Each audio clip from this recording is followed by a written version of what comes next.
Hello, beautiful people, and welcome. I promised you in my last video more examples on how to write polynomial functions from a given graph in factored form. So we're going to do 2 more examples on this video. As always, if I make a mistake, I am human. Let me know so you can learn from my mistakes and then I can learn from my mistakes. All right, let's get started. Step number 1 is identifying your x-intercept. So I'm going to create 3 columns actually, and that I highly recommend it. I think it helps. You don't have to actually do that. So the first column is you're going to do your x-intercept. Intercepts. I saved it kind of. That should say x-intercepts. Then you're going to do the opposite for the inside bubble. Then you're going to look at the behavior for your exponents. Now, your behavior, you're looking at your x-intercept. You're not looking at the opposite. I mean, technically it's the same thing, but you're looking specifically on your x-intercepts for your behavior for your exponents. Again, exponents, you have 3 options, 1, 2, or 3, because if you go back to the other video, it's asking for the polynomial of the least degree. So that means we're trying to stick with 1, 2, or 3. We don't want 7, 12. We don't want something crazy like that. All right, let's go ahead and start with our x-intercepts. We have 1, 2, 3, 4, 5 intercepts. So I have, what do I have? I have -6, 0. I have -4, 0. I have 0, 0. I have 3, 0. And I have 4, 0. So there are a bunch of zeros here. That's okay. So we're going to do the opposite of each. So when you're doing the opposite, you're going to do x, and then whatever the opposite is going in here. So, for example, I have x, I see a -6, so I'm going to do a +6. I have x, I see a -4, I'm going to do a +4.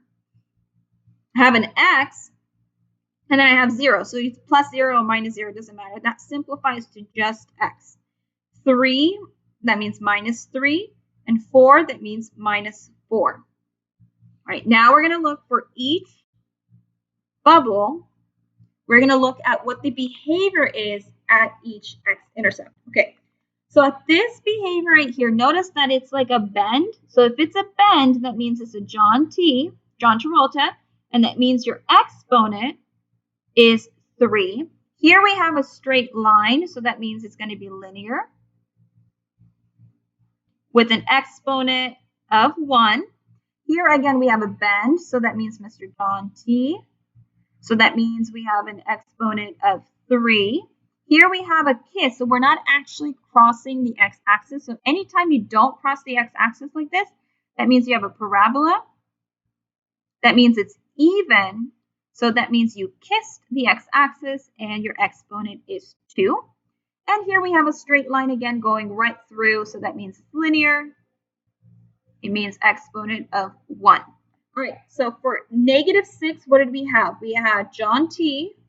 That means my exponent is 3.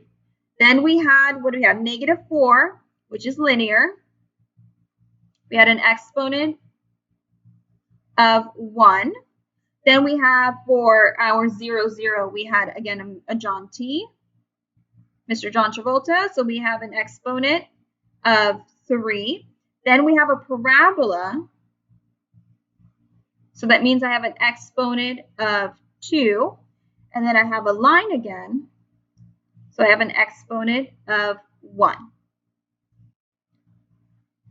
All right, so then take these 2 columns, and you're going to combine them. So I have x + 6. What's my exponent? 3. Then I have x + 4. What's my exponent? 1. Then I have x, just x, my exponent is 3. Then I have x - 3, my exponent is 2. And then x - 4, my exponent is 1. All right, so next thing you have is you need to make sure that oh, you didn't see that, I'm so sorry. Next thing you need to make sure that you have your end behaviors are correct. So double check, I have a 3, 1, 3, so 3 plus 1 plus 3 plus 2 plus 1. So 3, 4, 5, 6, 7, 8, 9, 10. So this is even. So I should have left and right going up or left and right going down. These are my options. If it's even, both left and right are the same and left and right are the same. So in this case, these are going up and up. So I do have an even total degree of the function. So far, so good. Now I know that my a should be positive because I'm going up. That means I'm increasing. So let's say for this question, since in the other video I did find a, but let's say let a be -1 or 1 for the function. Here's your function f of x. So since we know that we have an increasing function, both of them are going up, so we're just going to have 1. Now, if you just multiply by 1, it's the same thing, so you don't have to write 1 unless it's obviously negative. In that case, you can write -1, or you can just write negative or -1, excuse me. All right, so how does this look like? You're pretty much done. Once you do this, you're pretty much done. So let's say it's 1, so I don't want to, let me change colors. So I'm not going to keep this, I'm going to just not do it. Notice this x right here. X is singular right here. I mean, it's a cubic, but it doesn't have anything inside the bubble like everything else, so we want to bring that one forward. And a lot of times you won't even see this in a bubble, you'll just see x cubed, so I'll rewrite it. After that, I'm going to choose x plus 6, again, to decrease.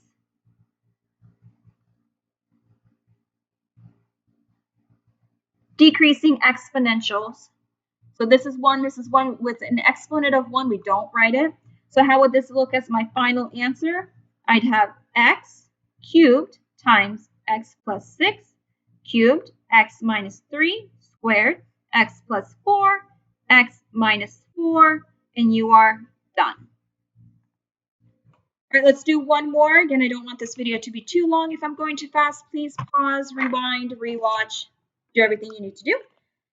Again, let's start out with 3 columns. 3 columns.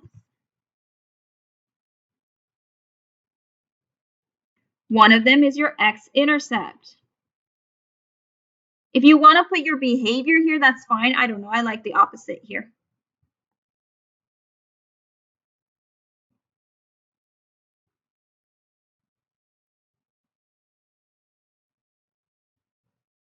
And again, we call this x-intercepts as well as zeros. So behavior at each 0. So what do we have? Let's identify what we have. We have a -6, 0. We have a -3, 0. We have a -2, 0. We have a 0, 0. How do I getting these? I'm just looking at all of these points. Let me slow down so you can see it. If you didn't get the full graph, go back just a few seconds and pause it so you can sketch this out. Then I have a 2, 0. Then I have a 5, 0. For every single one, we're going to do the opposite bubble. Again, in every single bubble, you're doing an x, then you're doing the opposite of what you see. So x plus 6, x plus 3, x plus 2, just x because there's just a 0. And then we have x minus 2, x minus 5. Now we have to, for each bubble, figure out the exponent. How do we figure out the exponent? We look at the behavior at each 0. What happened? So at -6, right here at -6, notice there's a bend. There's a bend. So since there's a bend, I don't know, this kind of looks weird. But since there's a bend, we're going to call this Mr. John T, which means my exponent is 3. This one looks to me like kind of like a straight line. I mean, it has a bend here, but it doesn't matter that there's a bend here. It matters what's happening at the 0. So this is a line. So we have 1. Then we have -2. At -2, we kiss it. That means it's the parabola. That means it's even. So that means you have an exponent of 2. Here I see a bend again. So since I see a bend, it's Mr. John Travolta, exponent of 3. Here's a line, exponent of 1. Here's another bend, Mr. John T, which means you have a exponent of 3. Now you're pretty much done. Again, let's do we want to find A for this one? No, let's assume A. I'm going to help you out, you guys. Assume A is -1 or 1. All right, let's start by writing everything out. Let me see if I can find a marker. Take all your bubbles with your exponent. So I have f of x is equal to A times x plus 6 cubed, x plus 3 to the first power, x plus 2 squared, just x, and that just x is to the third power. And then we have x minus 2 to the first power, x plus 5 to the third power. Double check. What do you have? I have opposites. This one's going up, this one's going down. So that means my function is odd. We have an odd function. That means my n, my total degree, needs to be odd. So I have a 3 plus 1 plus 2 plus 3 plus 1 plus 3. This needs to add up to odd. Because if it doesn't, you guys, that means something went wrong. So 3, 4, 5, 6, 7, 8, 9, 10, 11, 12, 13. 13 is odd, so we're good. Now notice that I have my end behavior. It's going from high to low. So I am decreasing. Anytime you're decreasing, that means your leading coefficient, your A, should be negative. You're decreasing. So here, when you're saying assume A is -1 or 1, we're saying A is -1, so f of x is equal to -1. Now I'm going to go ahead and start writing this out. I'm going to take this bubble here, the x cubed bubble, and that's what I'm going to start with, x cubed. Now I'm going to decrease, so x plus 6 cubed, x plus 5 cubed, so these are done. Then I have x plus 2 squared. Then I have x plus 3, x minus 2. Now, in my class, if you really want to save yourself from mistakes, if you want to leave that 1, that's fine. However, it is incorrect form. And so later in life, it may come back to haunt you if you get into the habit of writing that at the end. But I would rather have you write these 1 exponent if it's going to save you from mistakes. Don't do it. And then -1, if you want to keep -1, that's fine. If you don't want to keep that -1, that's fine as well. I'm not picky, okay? I'm going to see if we can give you a little bit more of these problems instead of finding A. Finding A a little bit more easier when you're dealing with cubics instead of polynomials. All right, beautiful people, that is it for this video. I hope you enjoyed it, and I will see you in my next one. Bye.